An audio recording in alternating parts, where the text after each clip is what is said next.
Hoje a gente vai mergulhar num tema que é, olha, super delicado, mas absolutamente fundamental. A conexão entre a psicologia e o direito na hora de proteger as mulheres dentro das varas de família aqui no Brasil.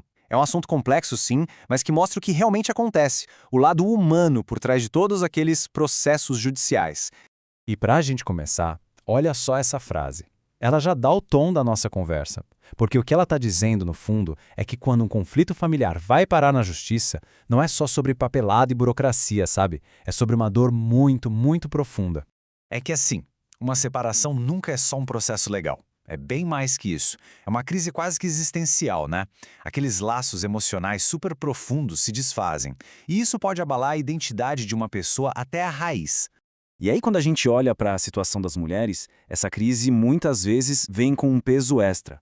Por causa de todo um histórico de vulnerabilidade social e econômica, é essencial que o sistema de justiça olhe para elas não como mais uma peça no processo, mas como pessoas completas, com todos os seus direitos. Mas, felizmente, existe uma ferramenta legal muito importante, criada justamente para proteger as mulheres nesse momento tão vulnerável. Vamos entender que escudo é esse. É a Lei Maria da Penha e ela é muito mais do que só um conjunto de regras, viu? Ela é encarada como uma verdadeira ferramenta de transformação social. Foi criada para combater a violência e para garantir a dignidade das mulheres. A lei define 5 formas bem claras de violência. Mas o ponto que chama muita atenção aqui, principalmente nas varas de família, é que as formas mais comuns, muitas vezes, são as mais silenciosas, as que não deixam marca visível, a violência psicológica e a patrimonial. E essa imagem aqui, do pêndulo de Newton, nossa, ela ilustra a violência psicológica de um jeito brilhante.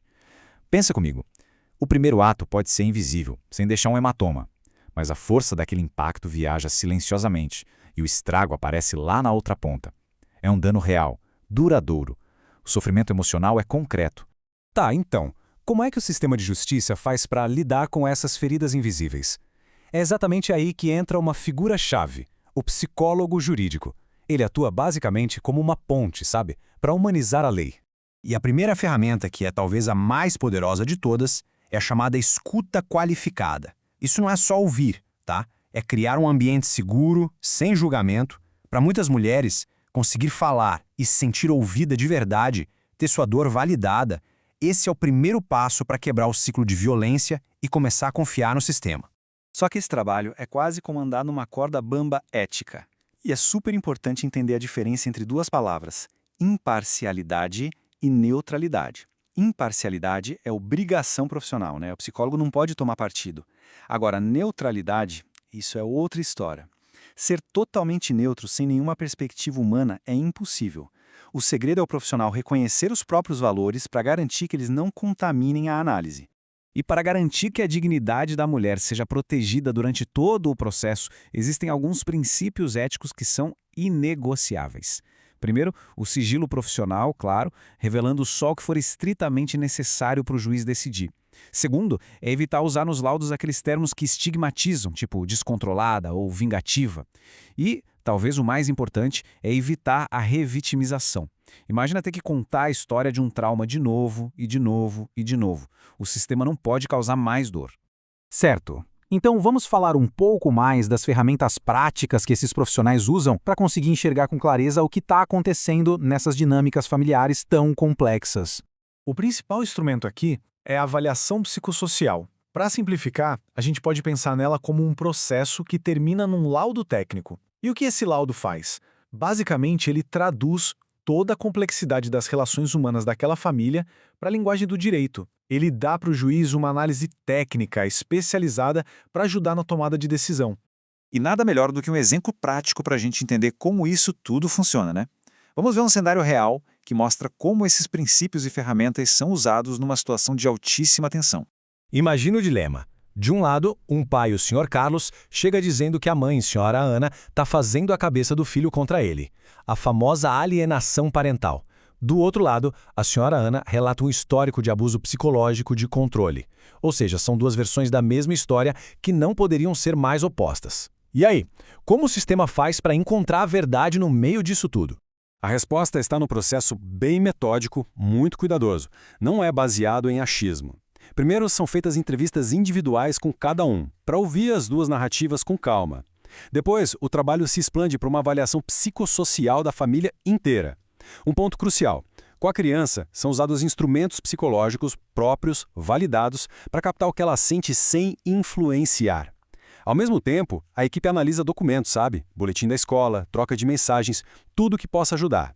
No final, todas essas peças do quebra-cabeça são unidas num laudo técnico que vai ajudar o juiz a diferenciar o que é manipulação e o que é uma reação de proteção legítima por parte da mãe. E aí a gente percebe que esse trabalho todo vai muito além de resolver o problema do Sr. Carlos e da Sra. Ana. O impacto social disso é muito, muito maior. Porque no fim do dia, o objetivo maior não é só colocar um ponto final numa briga. A meta é transformar o próprio sistema de justiça, fazer dele um espaço onde as mulheres encontrem não só proteção, mas também um caminho para sua própria emancipação. E para que essa transformação aconteça de verdade, o sistema precisa entender um conceito que é chave: a interseccionalidade. O que é isso? É basicamente reconhecer que as várias identidades de uma pessoa, raça, classe, gênero, não vivem separadas. Elas se cruzam. E esse cruzamento cria experiências muito únicas de discriminação e de violência. Essa imagem aqui ajuda a visualizar isso. A experiência de uma mulher com a violência ou com a justiça não é igual para todas. É totalmente moldada pela combinação desses fatores. E um sistema que quer ser justo de verdade precisa ter a sensibilidade de entender essas diferentes realidades. Então vamos recapitular os pontos principais. Primeiro, conflitos de família no tribunal são crises humanas profundas. Segundo, a Lei Maria da Penha é uma ferramenta de proteção vital, principalmente contra as violências invisíveis. Terceiro, o psicólogo jurídico é essa ponte essencial entre a experiência humana e a lei. E por último, uma avaliação técnica e cuidadosa é o que possibilita que a justiça realmente aconteça. E tudo isso nos deixa com uma última questão para pensar, né? Num sistema que tem como primeira missão garantir a segurança, como é que a gente dá o próximo passo? Como fazer da justiça não só um escudo, mas também uma alavanca para o empoderamento?